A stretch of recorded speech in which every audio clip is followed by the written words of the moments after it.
Voilà, bonsoir. Merci de nous rejoindre par les voies informatiques, puisque c'est comme ça. Vous savez que la période est compliquée. Je ne vous apprends rien. On avait prévu un débat avec Negar Javadi ici même dans la grande salle du CAI Theater. Eh bien, voilà, les circonstances sont ce qu'elles sont, et donc on a changé un tout petit peu notre organisation. Mais Negar est bien là, elle est à Paris. Avant de m'entretenir avec elle, je voulais peut-être remercier les organisateurs, à savoir Passaporta, qui est à l'origine de cet échange, Passaporta, et puis le CAI Theater aussi, que je viens de citer, qui nous accueille et qui nous prête toute son assistance technique, et qu'on remercie à l'avance, puisque ça fonctionne apparemment, puisque vous nous écoutez, vous nous regardez. Je voulais remercier aussi Tulitu, qui était un petit peu dans l'organisation au cas où il y aurait eu du public ici derrière nous, donc la librairie Tulitu.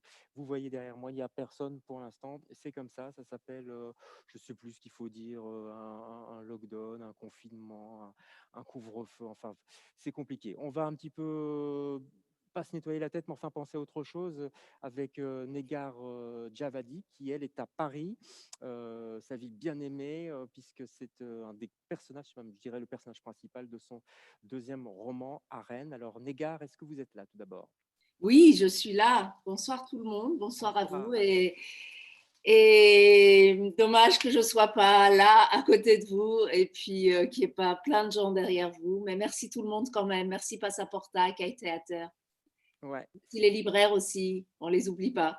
ouais, on les C'est oublie dur. pas. On a une petite pensée d'ailleurs pour eux, parce que il est quoi, 20h30, un petit peu au-delà. Le président Macron vient de faire une déclaration, notamment le confinement, mais aussi les librairies qui sont visiblement fermées, ainsi que les bibliothèques. Quel est votre sentiment tout d'abord en tant qu'autrice par rapport à cette annonce?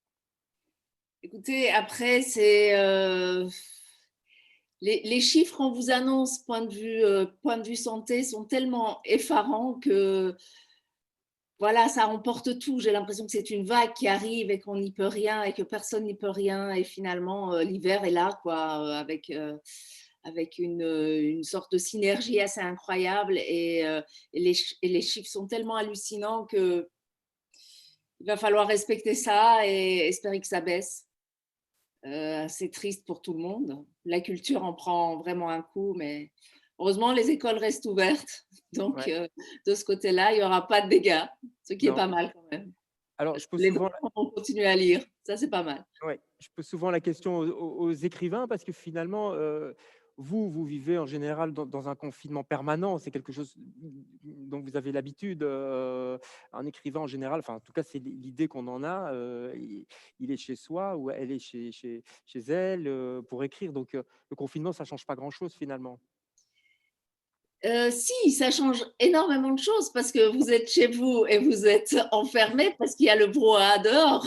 Et Oui, c'est ça, en fait, c'est le contraste qui est savoureux d'une certaine manière et qu'on cherche, c'est-à-dire se planquer dans l'ombre tandis que le monde grouille et avoir quand même l'impression de faire quelque chose de très ouais. important dans notre petit coin. Mais si tout le monde est dans son petit coin, là, ça va pas du tout, non? Oui, ça change tout. C'est vrai que ce qui était bien, c'est quand on peut choisir, évidemment. C'est ça. Alors, ce brouhaha, justement, il en est question dans Arène, votre deuxième roman, Negar Djavadi. C'est chez Livia Lévy. Liana Oui, Levy. c'est ça. Oui, Liana Lévy, pardon, votre éditrice fidèle, hein, puisque je crois que Desorientales, c'était déjà chez elle. Ça s'appelle Arène. On va plonger donc avec vous, si vous le voulez bien, pendant une bonne heure dans cette arène. Avant de commencer d'ailleurs à vous lire, je liais pas trop moi l'arène à la ville de Paris, sauf peut-être les arènes de Lutèce, voilà. Et puis peu à peu, bah, on comprend, parce qu'une arène, c'est vrai, c'est exactement ça, c'est un cercle fermé dans lequel se joue un spectacle cruel. Comment vous avez choisi ce titre tout d'abord? C'est exactement ce que vous dites. C'est un cercle fermé dans lequel se joue un spectacle cruel. Donc, qui dit spectacle dit aussi spectateur. Donc, il y a le cercle, mais il y a aussi les gradins. Donc, il y a nous qui regardons, nous qui lisons, des gens qui s'agitent au milieu. Et puis aussi, il y a un clin d'œil à mon métier qui est d'être scénariste et Oui, à ce monde de l'audiovisuel et de cinéma. Et quand vous êtes scénariste et que vous écrivez une histoire, le lieu de l'action de cette histoire, ça, on l'appelle arène aussi, dans le lexique Ah oui? oui, Ah donc c'est un terme de cinéma, arène, ça je l'ignorais. c'est un terme de scénariste, plutôt. C'est-à-dire peut-être que les gens qui sont sur des plateaux de tournage ne l'utiliseront pas, mais les gens qui écrivent, les producteurs, et quand vous allez vendre votre projet, on vous pose la question, c'est quoi ton arène?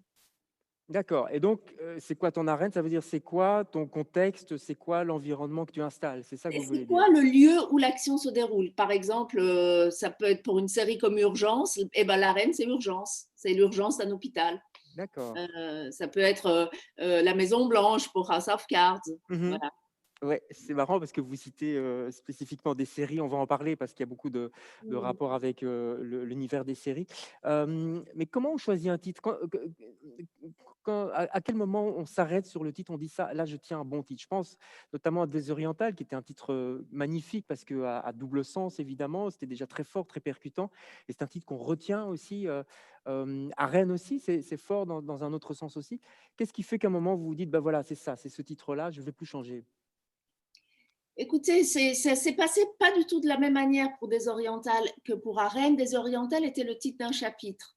Et au Mmh. moment où il lui fallut choisir un titre, c'est-à-dire au moment où on a fini l'édition et qu'on rentre vraiment dans la publication du livre, c'est là où le titre intervient vraiment. On peut soi-même mettre un titre, mais c'est entre soi et soi. Après, il va falloir Oui. faire participer les gens, les lecteurs, et il va falloir que le titre leur parle ou voilà, les attire. Donc à ce moment-là, Désorienté était le titre d'un chapitre. Donc ça s'est imposé assez rapidement entre moi et les éditrices. Mmh. Ça parlait vraiment, donc on a décidé de garder le titre du chapitre et l'utiliser aussi pour le livre. En ce qui concerne Arène, ça a été différent. On a beaucoup tourné autour d'un titre et finalement, Arène s'est imposé parce que exactement ce que vous avez dit, c'est-à-dire euh, c'était vraiment le lieu qui fait à la fois le lieu de guerre, Ouais, d'événements et le gradin. C'est-à-dire, ça inclut, parce que ouais. c'est exactement un peu ce qui se passe là-dedans, puisqu'on parle pas mal de réseaux sociaux, on parle pas mal d'écrans, on parle pas mal d'images. Mmh. Il y a ceux qui tiennent le téléphone portable et voilà quoi, il y a ceux qui lui répondent. Donc, il y a Oui. les deux qui englobent le mot arène. Oui, on va en parler de ce téléphone, portable et de ces images parce qu'effectivement, ils ont une importance très, très prégnante dans ce roman. Alors cette arène, tout d'abord, bah, c'est un quartier de Paris. Alors vu de Bruxelles, on peut peut-être expliquer un petit peu. C'est un quartier qui se situe, au nord-est, hein, de Paris, du côté de la place, du colonel, Fabien. C'est un triangle finalement entre Belleville, les Buttes-Chaumont, Belleville, Jaurès, les Buttes-Chaumont, c'est ça en fait? C'est exactement ça. C'est le quartier de Belleville. C'est vraiment un triangle si vous incluez les Buttes-Chaumont. En fait, c'est un quartier qui est assez particulier parce que c'est un quartier qui est pas loin des périphériques, c'est-à-dire qui frôle la porte de la banlieue. Donc, il y a un lien entre ce quartier et la banlieue, déjà, pour commencer. Et puis, c'est Mmh. un quartier qui est historiquement un quartier d'immigration, en ce qui concerne Belleville et Jaurès surtout.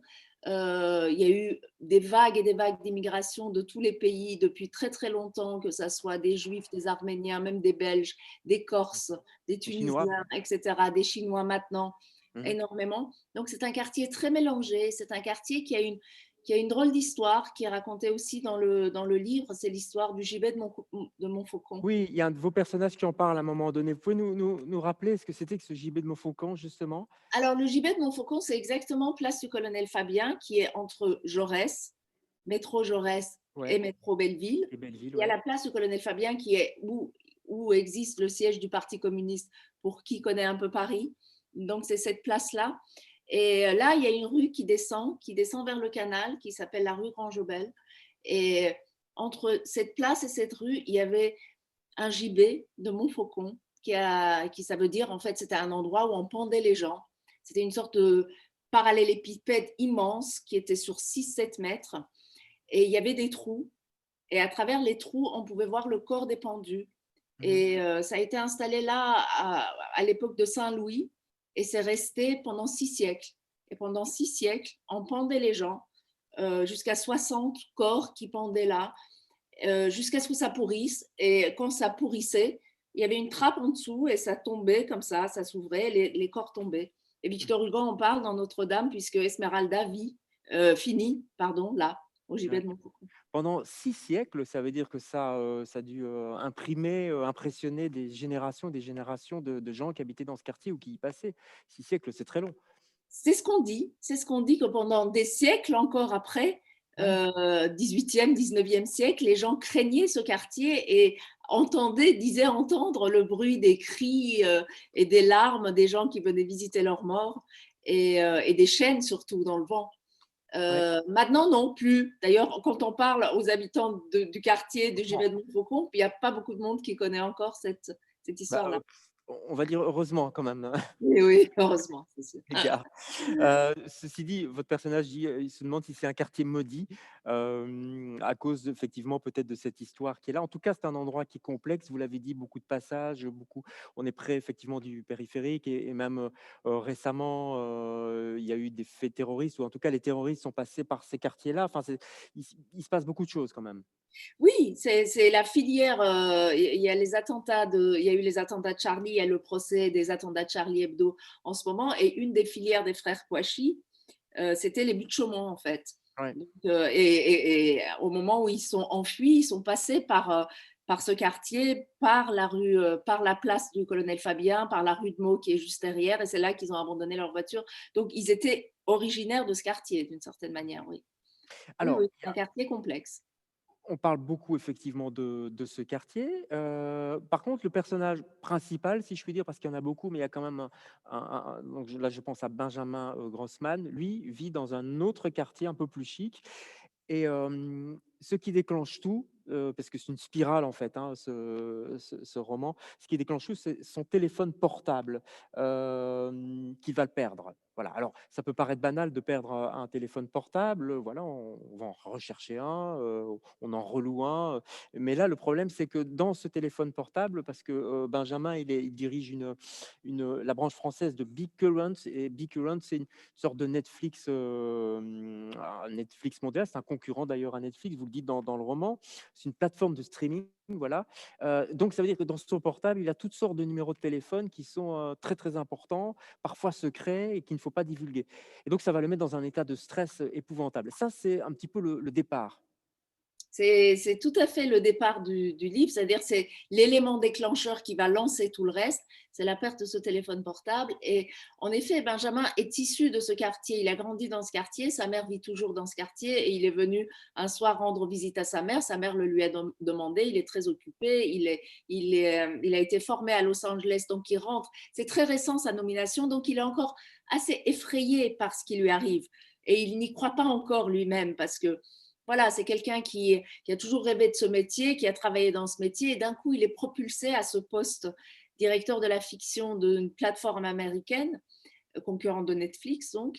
Et il est lui-même assez effrayé par ce qui lui arrive. Donc, il n'est pas très certain que c'est les dirigeants de Los Angeles, puisque tout est télécommandé par là, voient d'un très bon œil si jamais quelqu'un utilise un numéro de téléphone et si il va peut-être perdre sa place. Donc, il est en effet dans cette espèce de réussite, mais il est aussi extrêmement fragile et vulnérable par rapport à cette réussite. Donc, un Oui. soir, en effet, il perd ce téléphone portable qui est un peu l'objet qui le relie à tout ce réseau de, de boulot qui est si important pour lui. Et il court après un garçon qu'il croit être l'auteur de ce vol.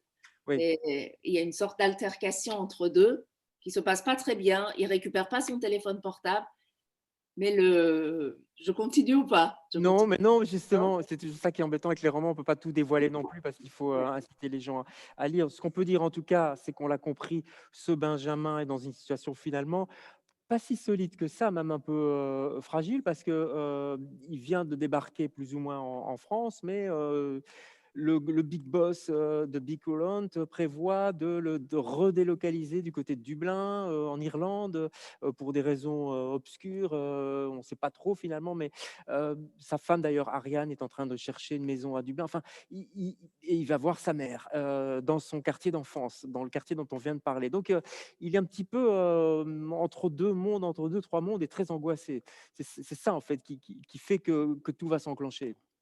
C'est exactement ça. Mais Bicorrect déménage pour des raisons qui n'avouent pas être fiscales, mais sans doute salées. Donc il passe à Dublin parce que la fiscalité en France est un peu compliquée. Et ce qui est compliqué aussi, c'est les normes concernant la production des séries, etc.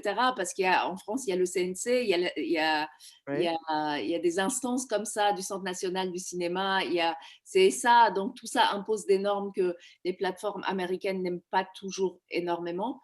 Et en effet, il est dans une sorte de puissance très vulnérable, c'est-à-dire il a le poste que C'est ça, ouais. prisé et que, alors toute la production française l'appelle en permanence parce que tout le monde rêverait d'avoir une série, un film produit par, par eux. Mmh. Mais en même temps, il se sent totalement pieds et poings liés, une sorte de pantin des Américains, et il doit absolument répondre aux normes qu'on lui impose de Los Angeles. Et on lui a même dit, un peu dans le management américain, qu'il pourrait être viré du jour au lendemain. Ouais, ouais. Les gars, Djawadi, vous travaillez, hein, vous l'avez dit, dans le milieu du cinéma, vous êtes, scénariste. Vous êtes inspiré de, peut-être pas de vous, mais de gens que vous côtoyez, autour de vous pour composer ce personnage de Benjamin? Écoute, c'est pas spécialement, je me suis pas spécialement inspirée. Oui, d'ailleurs, j'ai fait l'INSAS, donc Oui, à Bruxelles, oui. à Bruxelles, en effet. Et donc, non, je ne me suis pas inspirée physiquement ou de caractère des gens que je connais, mais en tout cas, dans la manière dont le métier se déroule, dans la manière dont les plateformes américaines fascinent en même temps, mais en même temps sont extrêmement exigeantes et avec des façons de travailler qui sont absolument pas les nôtres, et on doit s'adapter à cette exigence-là sans en connaître complètement les outils et sans les avoir. Ouais. Cet environnement-là, oui, ça, je Ouais. me suis inspirée de ce que je connais. Environnement, hyper puissant, j'ai l'impression, et les confinements, les différents confinements qui s'annoncent entre, votre pays, le nôtre ici à Bruxelles, et puis, les pays d'Europe et même dans le monde, finalement ça le ça les contente, quoi. Je parle de Netflix et toutes ces plateformes de streaming. Si les gens restent chez eux et veulent voir des films, eh bien, ils vont devenir super puissants. Ils sont déjà très puissants, on le voit dans ce roman à travers, cette plateforme que vous inventez, BigCurrent, mais dans la réalité, ça va devenir quelque chose d'énorme, on a l'impression. Mais ça le devient, j'ai l'impression aussi que en fait, c'est la seule fenêtre de culture.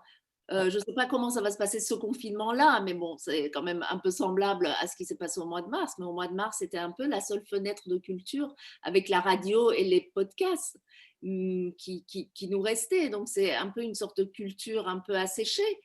Euh, et ça, c'est oui, ouais, et c'est dangereux ça, quand on a une seule fenêtre de culture. c'est assez dangereux. Ouais. En fait, c'est dangereux dans la il- il- c'est comment expliquer? Enfin, pour moi, c'est le point de vue que ça impose. Vous voyez, parce que l'art, Mmh. c'est aussi une manière de regarder le monde. C'est apporter un point de vue sur le monde. C'est regarder comment un artiste travaille ou regarder le film de quelqu'un, c'est s'ouvrir sur un autre monde. Donc là, on n'a qu'une seule fenêtre, c'est-à-dire une seule manière de voir le monde, Mmh.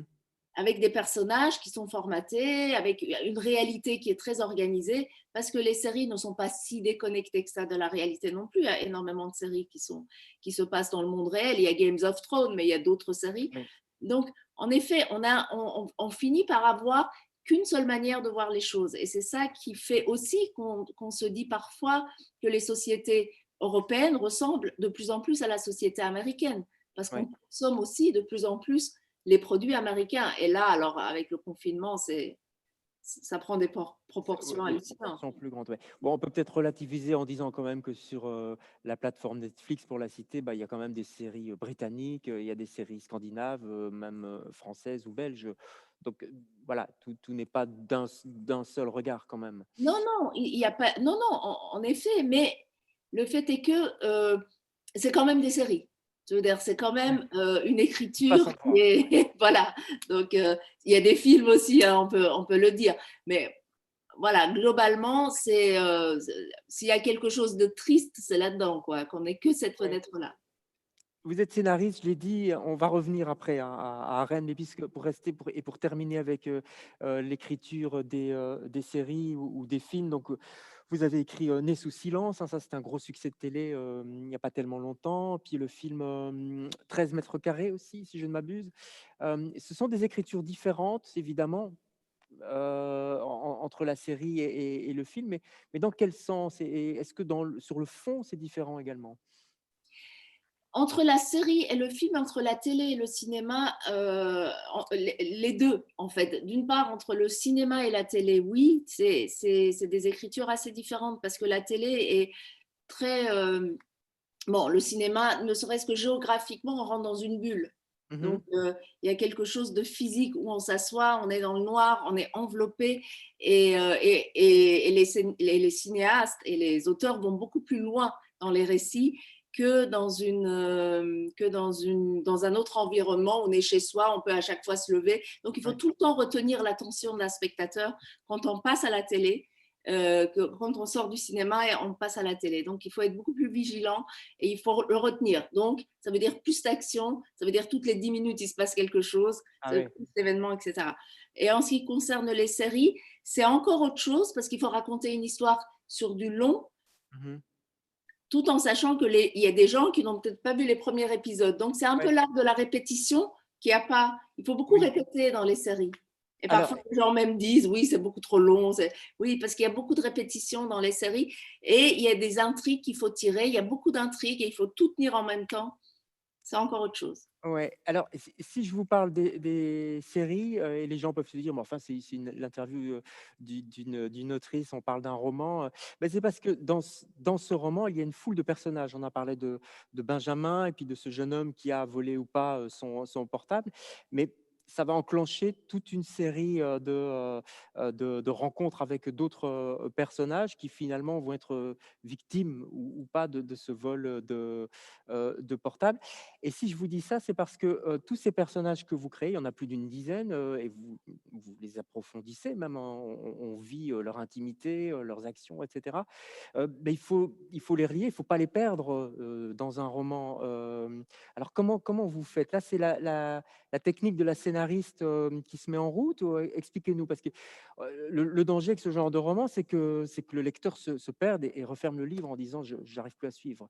Ce qui est Ah pas ben, le cas, hein. j'espère pas. Non, c'est pas le cas. Merci Non, c'est beaucoup pas le parce cas, que pas du vous me tout. rassurez.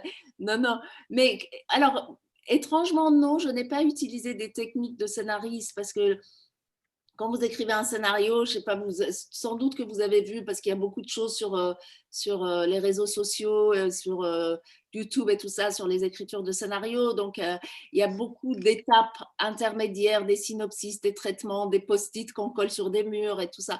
Donc, je n'ai pas fait tout ça, mais j'ai utilisé des techniques, surtout sur le développement des chapitres, en fait, de la manière de faire en sorte que les chapitres restent ouverts, imprime le lecteur pour que le lecteur, en fait, euh, quand vous finissez, que ça soit dans une série ou là, ce que j'ai utilisé, c'est cette technique-là essentiellement, c'est que quand vous finissez sur quelque chose qui touche le spectateur, qui crée une émotion chez le spectateur, en général, ou chez le lecteur, en général, on s'en souvient.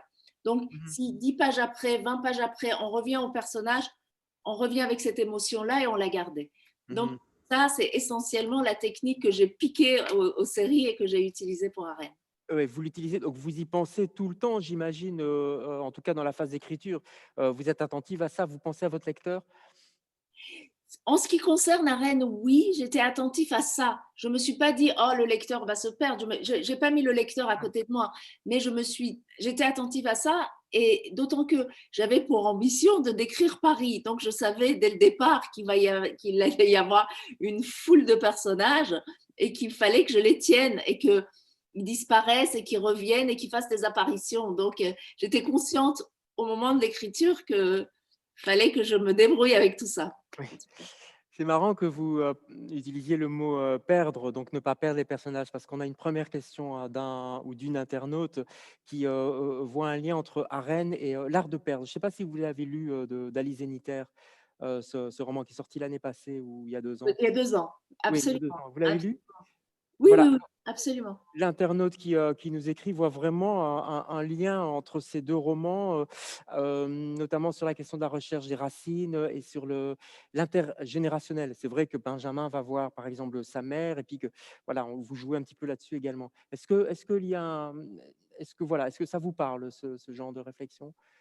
Écoutez, je vois pourquoi. Et en fait, il y a dans l'art de perdre d'Alice Zeniter des thèmes qui sont assez semblables avec des orientales, Mmh. qui est sorti 2 ans avant l'art de perdre. Après, il y a eu l'art de perdre. Et à Rennes, sans doute qu'il y a encore des thèmes que j'ai récupérés de là. C'est-à-dire, bon, alors, il y a la génération, je vois plus de ressemblances avec des orientales. Mais dans Arène, il est toujours autant question de rapport entre les parents et les enfants, rapport entre les générations, comme vous avez dit, puisque Benjamin est avec sa mère et qu'il y a d'autres, il y a la petite Thérèse, la petite chinoise, on parle de Oui. ses parents, il y a la transmission, il y a l'identité, Mmh.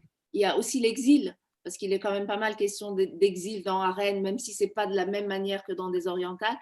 Donc, sans doute qu'il y a des thèmes, mais en même temps, c'est des thèmes de notre époque, j'allais dire. Donc, c'est pas étonnant que Bah oui. plein d'écrivains s'en emparent et voilà, racontent des histoires avec. Voilà, et c'est vrai que c'est deux romans, très, contemporains, en tout cas, qui s'inscrivent vraiment dans l'actualité. Vous parlez d'exil, c'est vrai qu'il y a d'autres exils. On va avancer un petit peu, hein, dans le roman sans tout dévoiler, c'est toujours ça la difficulté. Mais donc il y a cette histoire de téléphone, au moment où effectivement il décide d'aller voir, sa maman, et c'est un peu tendu avec sa maman, et ce qui est assez joli et bien trouvé, je trouve, c'est que sa maman, elle est, donc la maman de Benjamin, hein, pour ceux qui suivent, elle est monteuse, et je crois elle essaie de récupérer des vieilles pellicules, et là, on a vraiment un contraste entre, bah, le monde de Benjamin qui est, d'essayer de produire, des films qui vont être visionnés tout de suite et peut-être aussi vite, oubliés, et elle non, elle est dans une espèce de retenue, comme si elle retenait le temps comme ça. C'est bien trouvé, je trouve, cette Merci. dichotomie. Enfin, ouais, ouais. Merci. Oui, oui, oui, la mère de Benjamin fait. En fait, c'était aussi une manière pour moi de parler de tous ces autres métiers du cinéma, c'est-à-dire la mère de Benjamin n'est pas seulement monteuse, elle est monteuse, en fait, elle répare les vieux films. Et il y a Mmh. en France une institution qu'on appelle les archives du film.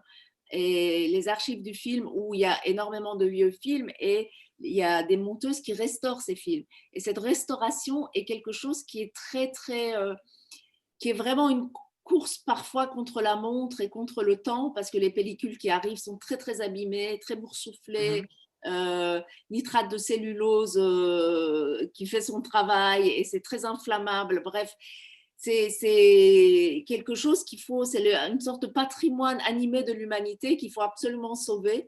Donc oui, en effet, c'était le monde d'avant, le monde de la pellicule, le monde d'une pellicule qui ne se gardait pas, mais qui restait si on essayait de la sauver. Mmh. Et il y a le monde Benjamin qui est le monde de maintenant, qui est des films sans pellicule, Ouais, des films qu'on visionne et qui disparaissent. ouais. Voilà.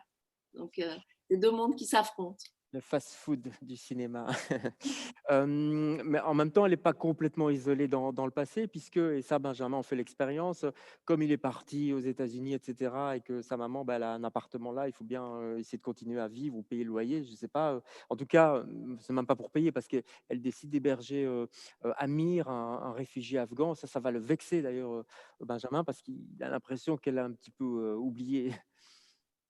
Qu'elle a un petit peu remplacé, en Oui, fait. Il remplacé, est oui. pas, ouais, ouais, il est, Oui, il y a une sorte de friction entre eux parce qu'il est parti, il est allé vivre sa vie et finalement il regarde plus derrière. Et elle voit très bien que il ne regarde plus derrière et elle essaye quand même de garder ce contact, mais elle s'en veut parce qu'elle comprend pas pourquoi elle a ce besoin-là, elle, pourquoi elle le laisse pas partir, pourquoi elle vieillit en fait d'une certaine manière, parce qu'elle Mhm. se sent vieillir, elle est à un an de la retraite, elle le dit, et elle a l'impression que ça y est, on la regarde plus, que personne ne la regarde, ni même dans la rue d'ailleurs, personne ne se retourne sur elle, pas même son fils. Ouais. Donc, en effet, elle va chercher, enfin, elle donne, elle héberge un petit Afghan, elle lui donne cette chambre. Et comme elle dit, c'est autant pour lui que pour elle. Et voilà, donc Ouais.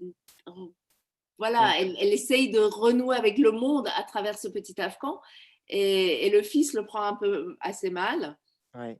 Ouais. Et après, le petit Afghan lui échappe aussi, parce que l'engrenage va toucher tout le monde. Pas toucher tout, c'est ça qui est Voilà. terrible parce que donc le fils va descendre, bon, il dit au revoir à sa mère, il descend au bar tabac, il veut acheter des cigarettes alors qu'il a plus fumé depuis un certain temps puisque aux États-Unis, en Californie, on ne fume pas, on fait du footing, et on boit des jus d'orange frais, heu et alors il va se retrouver dans ce bar tabac et hop, effectivement son téléphone, il y aura une bousculade, son téléphone va disparaître et puis c'est la poursuite dont on a parlé, tout à l'heure avec, ce jeune homme.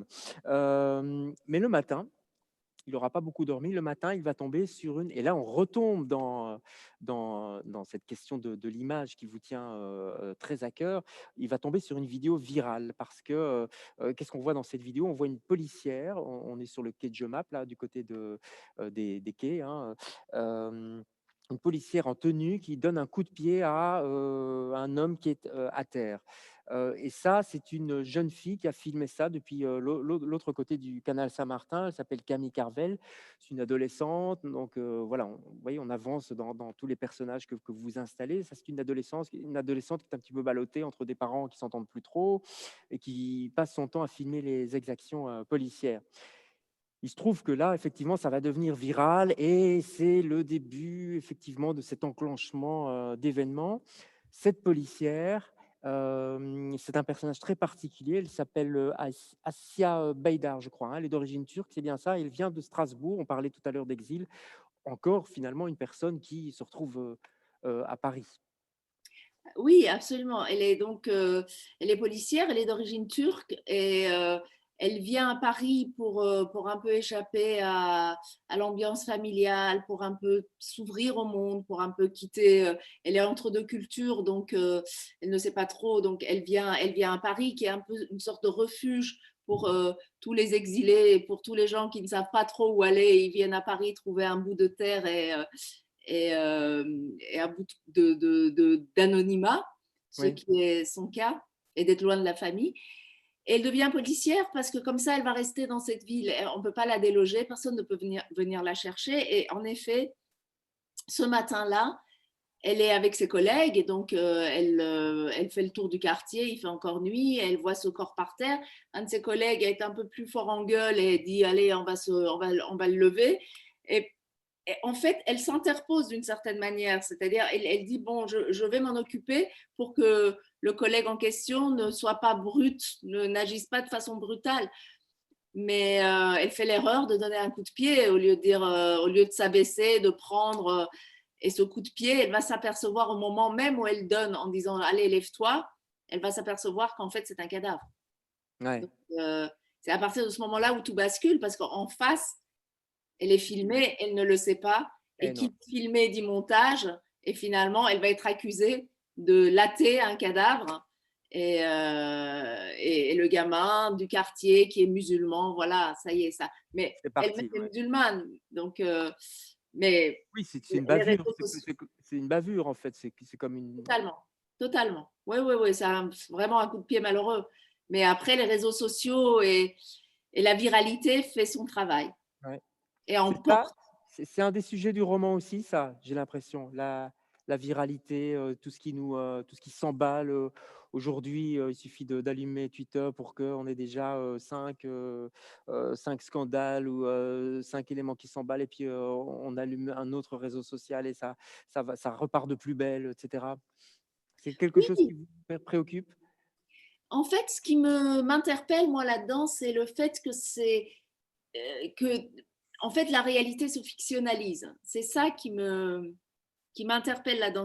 À partir de ce moment-là, à partir du moment où euh, on commence à accuser cette policière d'avoir fait ce qu'elle n'a pas fait, de lui donner une intention de nuire à ce garçon, ce qui n'est pas du tout son intention, et que personne ne l'interroge et on l'accuse, eh ben, on rentre dans une fiction, on rentre dans la machine de fiction. Et c'est ça, en fait, c'est qu'il n'y a plus la frontière entre la réalité et la fiction devient de plus en plus, c'est peureux, c'est de plus en plus peureux et voilà que cette policière bascule du côté de la fiction puisqu'on lui Mhm. prête des intentions qu'elle n'avait pas et on la lynche alors qu'elle n'a rien fait. Est-ce que le réel est encore possible aujourd'hui avec tous les éléments dont on vient de parler c'est quoi le réel finalement aujourd'hui? On Voilà, finit par douter, hein. je me pose un peu la même question. C'est très compliqué le réel parce que ça s'enfonce. La vérité s'enfonce en permanence. Enfin, la réponse qu'on voudrait avoir s'enfonce en permanence ou est obscurcie par des couches et des couches de fiction qui viennent s'interposer. On parlait du Covid, on parlait du... Voilà, on ne sait toujours pas. On ne sait Ouais. toujours pas d'où ça vient, on ne sait toujours pas comment c'est arrivé. Mais voilà qu'on fait tout le reste, on fait toutes les suppositions. Et cette seule interrogation, c'est mais comment on en est arrivé là? Ça vient d'où? On l'a toujours pas. Mhm. On a l'impression même que ça s'accélère et que le réel est de moins en moins prégnant. Je ne sais pas ce que vous en pensez, mais même notre dialogue, là, pour l'instant, devant les internautes, est un peu étrange, finalement, quoi. On se parle d'image à image, à 300 kilomètres l'un de l'autre. C'est particulier quand même. Mais oui, mais je suis tout à fait d'accord avec vous. Et, euh, et comment faire pour ne pas, pour quand même avoir des vérités qui sortent de ça? Parce que finalement, encore, nous, ça va, on fait rien, ça va, on ne Oui, tire ça pas va. le tour du monde dans notre main, Non. donc on se débrouille entre nous. Mais quand il s'agit de ces fake news, quand il s'agit, l'autre jour, je regardais un documentaire sur Bolsonaro et Trump, comme la façon qu'ils utilisent les fake news, les images virales, tout ça, et où ça mène, ça devient un peu plus dramatique soudain, Ouais. un peu Ça plus vous fait peur, préoccupant. ça vous fait peur, ça, justement, il va y avoir des élections américaines dans quelques jours, le fait que le président actuel des États-Unis utilise comme ça très joyeusement, très légèrement des fake news, les répand. C'est effrayant quand même, non? C'est très effrayant, ouais, c'est très effrayant. Ouais, ouais, ouais. Surtout que, voilà, donc repartir pour 4 ans avec ça et au regard du monde, parce que bon, là, on est en France, on est en Europe et déjà, c'est effrayant pour nous, mais alors quand vous vous mettez au Moyen-Orient, quand vous voyez les dégâts que ça fait là-bas, c'est terrifiant. C'est terrifiant. Et puis, de toute façon, le simple fait il est abandonné enfin, les États-Unis sont retirés un peu de ces pays. Il y a la Chine qui a envahi l'Afrique, que ça soit l'Iran. Je parle un peu en connaissance de cause. Ouais, ouais. Voilà, donc j'ai aussi un regard là-bas et c'est assez effrayant ce qui se passe là-bas. Mhm, mhm. On va revenir un petit peu à Paris, dans ce fameux triangle dont on parlait tout à l'heure. Qu'est-ce que vous avez voulu montrer finalement? Parce que à la base, c'est un banal fait divers, entre guillemets, hein, bien entendu, c'est un fait divers en apparence, mais voilà. Derrière, qu'est-ce que vous voulez montrer? C'est une société qui est sous tension permanente? Écoutez, moi, quand je me suis mis à réfléchir à ce roman, c'est exactement ce qui me préoccupait, c'est ce dont on a parlé. C'est-à-dire comment les faits et comment les faits s'effacent Mhm. aux dépens de la fiction. C'est ça qui m'interpellait dans ce que je voyais et surtout les dégâts que ça faisait. Il y a eu énormément d'événements, des événements qui étaient qui semblaient un peu assez anodins ou pas, qui n'étaient qu'une image même. Euh, je vais parler d'un événement qui n'était pas du tout anodin et qui était assez grave, mais c'était une image. C'est une affaire qui s'est passée, c'était l'affaire Benalla, un des proches de Macron qui s'est retrouvé à un moment donné à être mêlé, enfin à jouer le flic, le policier dans une manifestation avec brassard, etc. Et c'était son garde du corps, enfin celui qui dirigeait. Et c'était une image. Et cette image a commencé à faire vaciller vraiment la France. Et c'est ça qui est assez troublant, c'est-à-dire une image dont personne ne sait ni les tenants ni les aboutissants. On ne sait, et on ne montre que cette image-là sans dire beaucoup plus de choses dessus. D'un coup, ça fait tremblement de terre. Ouais. Et ça, c'était assez impressionnant. Par exemple, ça, il y en a eu d'autres. Il y a eu d'autres cas comme ça. Et la capacité des images, et en fait, ce que je dis souvent, moi qui ai fait l'INSAS, et où j'ai appris que la caméra était une arme, ce que je Mmh. dis souvent et ce que je vois souvent, c'est qu'on a tous une arme dans notre poche, c'est-à-dire notre téléphone portable. Donc, on peut à chaque fois qu'on est à un endroit filmer, et la caméra a toujours été une arme, que ça soit une arme de propagande ou une arme de résistance. Et voilà qu'on a tous cet objet dans notre poche, donc on peut s'en servir et mettre le feu d'un coup carrément à un pays. Mmh. Donc c'était ça qui m'a Ouais. poussée à développer cette histoire-là. Ouais, donc c'est dingue quand même le pouvoir qu'a eu l'image ou qu'a l'image maintenant. On se demande un petit peu comment c'est arrivé. Vous l'avez expliqué, via le téléphone portable, mais qu'est-ce qui s'est passé? On n'a pas été assez vigilants, c'est comme si on s'était laissé un peu envahir par tout ça et que maintenant, ben, on en subit les conséquences. Mais vous savez, l'image a toujours eu ce pouvoir-là, donc c'est pas nouveau en ce qui concerne l'image, en ce qui concerne la propagande par l'image, que ça soit les cinéastes russes du début du siècle qui sont euh, mis du côté du pouvoir. Le pouvoir a beaucoup utilisé l'image jusque les pouvoirs actuels, l'Iran et d'autres pays qui utilisent le cinéma. Il y a Ouais. une censure et puis il y a des choses qui sont autorisées. Et même à Hollywood, il y a eu beaucoup de liens entre Hollywood et Washington. Ouais. Donc, l'image a toujours, l'image et la fiction, ça a toujours eu ce pouvoir-là, sauf que maintenant, nous, on en est, c'était entre les mains de certaines Mmh. personnes qui savaient peut-être manipuler, et on nous l'envoyait sous forme de film, mais ce n'était pas au quotidien. Sauf que maintenant, cette histoire-là est devenue une histoire quotidienne et qu'on en a tous la capacité de l'utiliser, de l'envoyer, de projeter, etc. Mais on ne sait pas toujours, on n'a pas toujours les outils parce qu'on n'a pas étudié, on n'a pas réfléchi dessus, on n'a pas. Voilà, Mmh. donc on le manipule un peu dans tous les sens et finalement, ça fait son effet. Ouais, Mais et il c'est faut pour ça que apprendre à utiliser l'image. ouais, Pardon?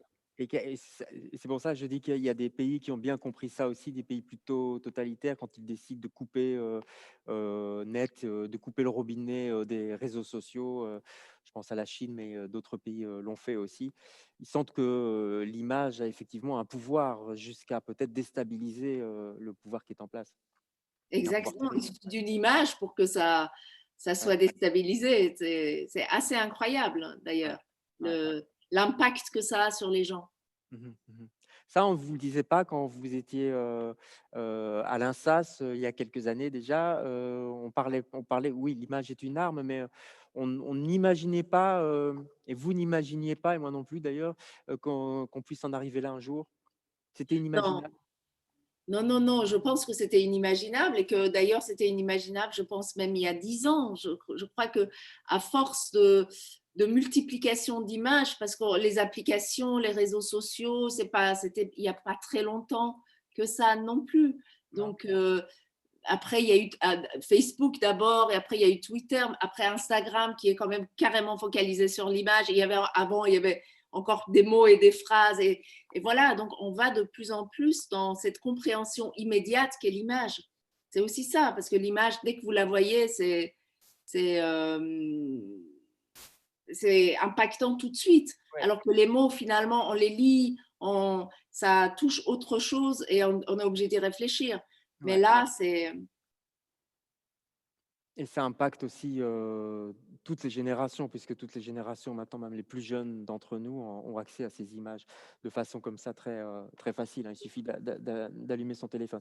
Hem, Par rapport à votre, roman, Négar, vous montrez aussi une société sous tension, je l'ai dit, mais vous parlez de guerre de gangs. Moi, je savais pas trop qu'il y avait, la bande de la Grange aux Belles, la butte aux Cailles et cetera. Vous montrez les bâtiments insalubres, vous montrez, un Paris qui a été un petit peu, laissé à l'abandon finalement, par, les pouvoirs publics. Ça aussi, c'est quelque chose que vous vouliez dénoncer? En fait, c'est un quartier dans lequel je vis, donc je ne Ouais. suis pas, coupée de ce quartier. J'y vis depuis très longtemps, j'y vis depuis une vingtaine d'années dans ce quartier, même un peu plus. Et donc, Mmh. c'est une réalité que je côtoie au quotidien qui est en fait, en effet, c'est une sorte d'abandon, on peut appeler ça comme ça, une sorte de, de laisser aller, mais qui n'est pas, peut-être pas volontaire au départ. C'est-à-dire le simple fait d'être à Paris, le simple fait de vivre à Paris, le simple fait d'être sous cette espèce de mythe de la société française, Ouais. liberté, égalité, fraternité, devait suffire à nous réunir, à faire en sorte qu'on vive bien ensemble. Mais au milieu, peut-être que ça a marché pendant un certain temps, parce que pour énormément de raisons, mais le monde a changé et ça ne marche plus vraiment. Sauf qu'on on revient pas là-dessus et on regarde pas ces quartiers et on ne porte pas un regard, une réflexion et en se disant bon, le monde a changé. On reste quand même avec les mêmes valeurs que l'ancien temps, sauf que Mmh. le monde a changé. Avant, quand on était entre guillemets, par exemple, immigrés, quand on venait d'Iran, moi je retourne pas en Iran, mais j'ai des gens de ma famille ou des amis qui y retournent. Avant, même quand moi je suis arrivée en France, ne serait-ce que pour appeler l'Iran, c'était la croix et la bannière. C'était tellement cher déjà. Donc Mmh. aujourd'hui, on appelle l'Iran avec WhatsApp et on ne paye même pas. Donc Mmh. on n'est jamais coupé du pays dont on est parti. Avant, on devait économiser 3-4 ans pour acheter un billet d'avion pour y aller. Aujourd'hui, ça coûte très peu cher et on y va. Donc voilà, donc les gens ne sont plus coupés non plus. On dit pourquoi les immigrés ne s'intègrent pas, mais peut-être parce qu'ils ne sont pas coupés pour Mmh. s'intégrer. Donc, il y a quand même des choses qui ne sont pas forcément du fait des gens qui sont là, du fait des gens qui vendent de la drogue, enfin de tous ces problèmes qu'on a, mais il y a aussi un monde qui a changé. Ouais. Donc, il faut changer les valeurs, les réadapter, il faut regarder ce monde-là, voilà. Donc, oui, il y a de ça. Mmh. L'exil, les personnes immigrées et cetera, c'est évidemment un sujet qui vous touche de près. Est-ce que, votre, destinée, le fait que vous venez d'Iran, vous êtes arrivé en France, je crois, à l'âge de 11 ans, vous avez, rejoint votre papa, avec votre famille, c'est quelque chose qui est encore en vous? Enfin, je veux dire, enfin, forcément, c'est en vous, mais, vous y pensez quand vous créez vos personnages, quand vous créez une histoire? Je n'y pense pas, non, si le personnage n'est pas attaché à ça, je n'y pense pas. Mais je Mmh. pense que, en fait, le mot exil ouvre aux exils. Et parce qu'il n'y a pas qu'un exil. Il y a l'exil, en effet, quand on a été exilé politique, comme moi, enfin comme ma Oui, famille plutôt, parce que moi oui. j'étais un peu petite, mais j'avais pas fait grand-chose. Mais quand on est exilé politique, c'est une forme d'exil. C'est l'exil, voilà, de ne pas pouvoir retourner chez soi. C'est peut-être la plus difficile, la plus dure, mais ça ouvre la porte aux autres exils. On peut être exilé dans sa famille, on peut se sentir en exil dans son propre corps, on peut se sentir en exil dans un pays alors que c'est le vôtre. Il y a des orientales d'ailleurs m'a fait prendre encore plus conscience de ça, puisqu'il y avait des gens qui venaient vers moi, qui avaient lu le livre et qui me Mmh. parlaient de leur exil alors qu'ils étaient français, que ce n'était pas un exil politique, ils étaient nés ici, mais que c'était d'autres formes d'exil, d'étrangeté, le fait de ne pas trouver sa place, de ne pas se sentir chez soi, de ne pas savoir où être, ce qui est un peu le propre de l'homme d'ailleurs, puisqu'on est sur cette terre, mais on n'a pas de place. On n'est pas un arbre dans un jardin, on n'est pas. Voilà, donc on est en errance un peu, et cette Ouais. errance, certains trouvent leur place, d'autres pas. Donc, en effet, ça m'a sensibilisée à ça, c'est Mmh. sûr. Mmh. avec à Rennes, vous n'avez pas fait du tout une suite des orientales. Vous auriez pu, ou en tout cas, continuer, sur cette voie-là. Là, c'est tout à fait autre chose. Pourquoi? Vous sentez qu'il fallait une fracture dans votre travail littéraire? Fallait changer d'axe? C'est pas, je vais vous dire, c'est pas volontaire. Je me suis pas dit, voilà, je vais faire une fracture. Il se trouve que l'Iran, j'en avais vraiment beaucoup parlé et comme je vous l'ai dit, je ne retourne pas en Iran. Donc, en l'état, écrire encore un livre derrière dans un pays où j'y vais pas et être obligé de répondre d'un pays où je n'y suis pas, où je peux pas y aller, sinon j'irais peut-être, mais c'était difficile. Voilà, donc j'avais raconté de l'Iran ce que j'en connaissais, les années 70, toute cette période de la révolution, etc. Oui. Et l'Iran de maintenant, je ne le connais pas vraiment, donc je ne pouvais pas en parler. Après, je vis ici, donc ça tombait sous le sens que j'écrive ici aussi. Mais pour répondre vraiment, enfin, pour être sincère avec vous, il y a aussi cette espèce de capacité qu'ont les gens de ce métier de vous enfermer dans des cases. Oui, oui. C'est Oui. vrai parce que voilà, c'est très facile d'enfermer une Iranienne dans sa case d'Iran, un Noir dans sa case de Noir, un Juif dans sa... Mais il y a d'autres, hein. Il y a des gens qui font que des comédies, qui n'ont pas le droit d'écrire du drame, des gens qui écrivent du roman policier, qui... Voilà, donc les cases sont très faciles. Donc je ne voulais pas être enfermée non plus, c'est vrai. Quand vous dites, je vais quand même vous poser une question sur l'Iran. Quand vous dites: «Je ne peux plus y aller», c'est parce que, voilà, vous êtes exilé politique, en tout cas votre famille, et si vous retournez en Iran, vous risquez d'avoir des ennuis, peut-être d'aller en prison, c'est ça? Ah, écoute, moi, je pense pas, moi, enfin, j'en sais rien parce que je n'ai aucun papier iranien, à vrai dire. Voilà, D'accord. la manière dont on est parti clandestinement. Donc, moi, j'ai aucun papier iranien. J'ai rien qui certifie que je sois née là-bas. Donc, ça m'oblige aujourd'hui, si jamais je veux aller en Iran, et mon père était un opposant politique aux deux régimes, et il était sous fatwa, le fameux fatwa de Ouais. Khomeini, qui était pour beaucoup d'écrivains, dont lui et des intellectuels iraniens avant que ça arrive à Salman Rushdie. Bon, il est le plus célèbre, mais tous les autres ont existé. Et il faut que j'aille à l'ambassade, il faut que je fasse une demande, que je demande pardon à la République. Enfin, c'est très compliqué. Mmh. Voilà. L'Iran, Paris, il va y avoir un troisième roman, j'imagine, je l'espère et les gens qui nous écoutent l'espèrent aussi. Ce serait quoi alors, ce serait encore autre chose? Vous y travaillez déjà? Peut-être. Non, je ne travaille pas encore. Non, non, je suis encore dans la sortie de ce livre on est en train de tous de tanguer ensemble, donc cette sortie n'est pas très facile Oui. non plus. Donc, non, non, je suis comme tout le monde, je suis un peu dans l'incertitude du moment, mais il y aura forcément à un moment donné une histoire qui va arriver. Mmh. Un mot tout de même, parce que le temps passe vite, un mot quand même sur l'écriture qui est, extrêmement contemporaine. Donc le sujet, est contemporain, on l'a compris, autour notamment de l'image, mais même jusque dans l'écriture. Au début, il y a des blancs comme ça qui, signifient peut-être les hésitations, le silence, mais après on voit les SMS, les messages, Instagram et cetera. Ça, c'était une volonté de votre part aussi, de travailler ça dans la forme? Oui, en fait, c'est un peu ce que j'avais fait, aussi dans des orientales, c'est-à-dire ce désir que l'écriture reflète le monde qu'on raconte.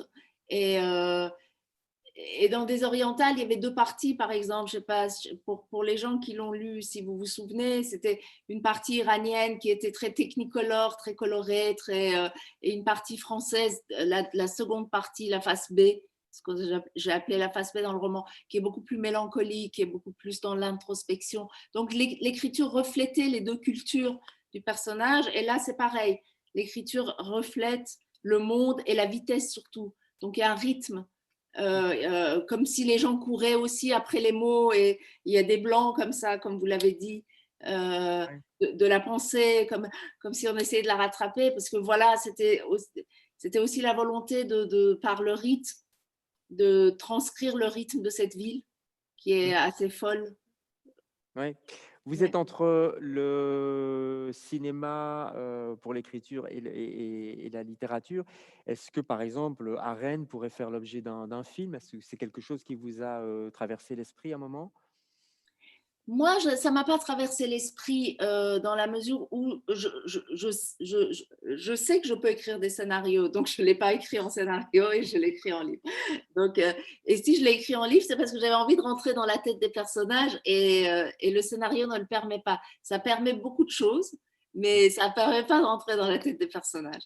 Voilà. Donc, ça, moi, je l'écris en roman, c'était la forme que j'ai choisie. Mais après, s'il y a des désirs des gens qui pensent que ça peut devenir un film ou une Oui, série, c'est possible, un cinéaste, pourrait, s'en emparer, enfin discuter avec vous évidemment, voir un petit peu comment adapter ça au cinéma. C'est adaptable en tout cas. oui, c'est adaptable, oui. Il n'y a rien qui. Autant si c'était historique comme des orientales avec Oui. plein de personnages de révolution, non. Mais là, ne serait-ce que dans la forme, dans le budget, dans le temps et tout ça, oui, ça l'est. Mmh. On verra bien, hein, qui vivra verra, Oui, comme on dit. oui, on verra. Votre regard sur, votre quartier, d'où vous nous parlez d'ailleurs, en ce moment, est-ce qu'il a changé depuis, l'écriture et la sortie de ce livre? Non, c'est un quartier que j'affectionne vraiment beaucoup, hein. C'est un quartier populaire où il y a plein de violence, mais il y a plein d'entraide, il y a plein de solidarité. Euh, non, ce que j'espère, c'est que ça soit un endroit où ça soit possible de vivre mieux, parce que depuis le confinement aussi, les problèmes se démultiplient et c'est quand même assez difficile de. Mais bon, dans ce quartier, comme un peu partout, il y a plus de précarité, il y a plus de pauvreté, il y a plus de. Voilà. Donc, j'espère qu'on va réussir à un peu juguler tout ça. Oui. Mais ma question, c'était est-ce que votre regard à vous, a changé maintenant que vous l'avez couché sur papier, si je puis dire? Est-ce que vous le voyez différemment, avec peut-être plus de tendresse ou, je ne sais pas? Non, non, non, non. Je le voyais avec pas mal de tendresse avant Oui. parce que j'ai pas mal déménagé, mais je suis toujours restée dans ce quartier. Non, non, non. Mon regard n'a pas vraiment changé sur ce quartier. Non? Eh bien, écoutez, on va tout doucement, vous laisser. Je vois qu'il y a peut-être une question encore d'un internaute, qui nous écrit, mais non, on me fait signe que non. Je vais vous remercier infiniment, Négar, d'avoir, participé à ce dialogue, cette, rencontre, même si c'était à distance. C'est vrai que c'est un petit peu bizarre, mais visiblement, il va falloir un petit peu s'habituer à ce genre de de technique, puisque c'est bien de technique qu'il s'agit. Je rappelle donc que ça s'appelle Arène, dépêchez-vous avant que les librairies, ne ferment. En tout cas en Belgique, on peut dire qu'elles sont encore, ouvertes. Je vous montre la couverture. C'est chez Liana, Lévy, c'est votre, éditrice. C'est un super roman, vous l'avez compris. On a essayé de pas trop dévoiler, le déroulement de l'histoire parce que, c'est ça qui fait aussi tout le suc et tout le plaisir de la lecture que vous nous offrez bien généreusement. Je voulais remercier aussi les organisateurs, à savoir Passaporta, pour la rencontre et puis pour le côté technique, le Kai Theater et les techniciens qui sont là juste en face de moi. Je les remercie beaucoup. Et puis, Négar, qu'est-ce que je peux vous souhaiter en ce début de confinement? Qu'est-ce qui vous ferait plaisir? Bah, que les frontières s'ouvrent et que je vienne vous voir en Belgique. Ce serait génial. Oui, eh ben, on prend rendez-vous, On on prend vous rendez-vous. attend avec beaucoup de plaisir. Merci infiniment, Merci. Négar, et à bientôt. Portez-vous bien surtout. Au Merci à revoir. vous. Vous aussi. Merci, au revoir.